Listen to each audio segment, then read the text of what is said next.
feel about the technology? Why will it give us an answer to the energy problem? Well, let's talk about a number of things that, of course, you're familiar with. One is the fact that it's got to be low cost. The second is the fact that it has to be something that can't be stopped. And that means it's got to be simple technology, off-the-shelf pieces that can go into production quickly.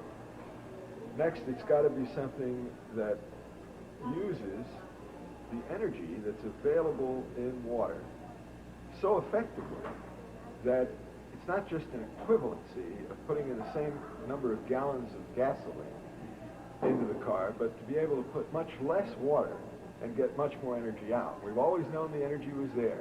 Jules Verne wrote a book when I was 13, it was my favorite book. It was called The Mysterious Island. And in that book, which came out about 1870, some character says, what's going to happen when the world runs out of coal? And Verne has another character say, they'll run on water. The world will run on water.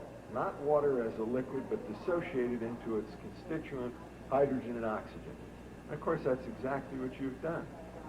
And we've known it could be done. And we've known it could be done economically, but it took a single inventor. It needed somebody to just work through the problem systematically, and obviously the way you've done it. Yeah, the one purpose of the voltage intensifier circuit, of course, was to capitalize on the electrical properties of water.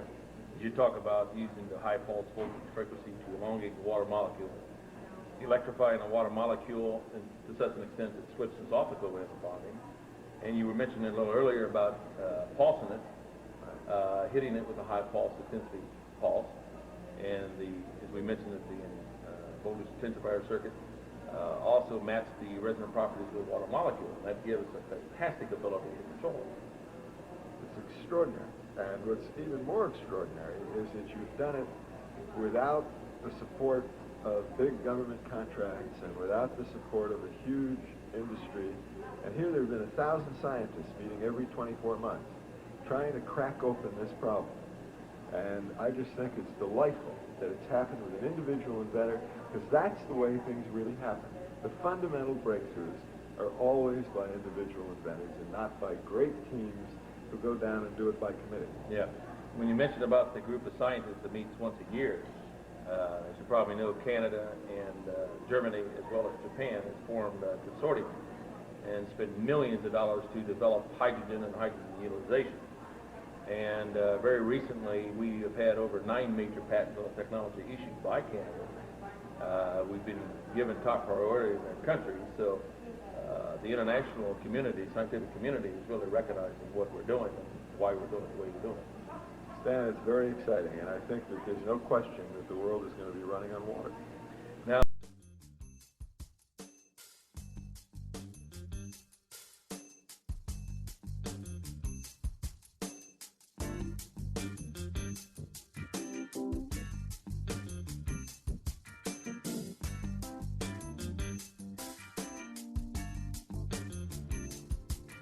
merch updates are ready.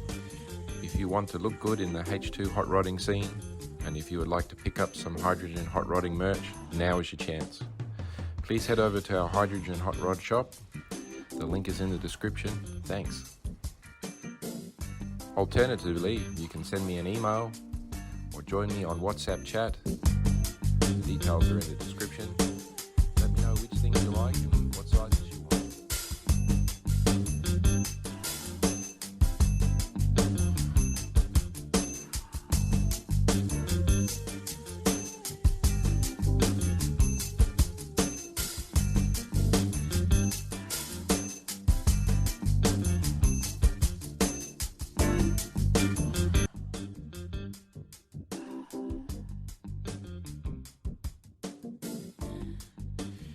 Network of home builders is growing very fast. Whether it's a roadster, supercar, or a yacht build, or maybe even an industrial power gas energy project.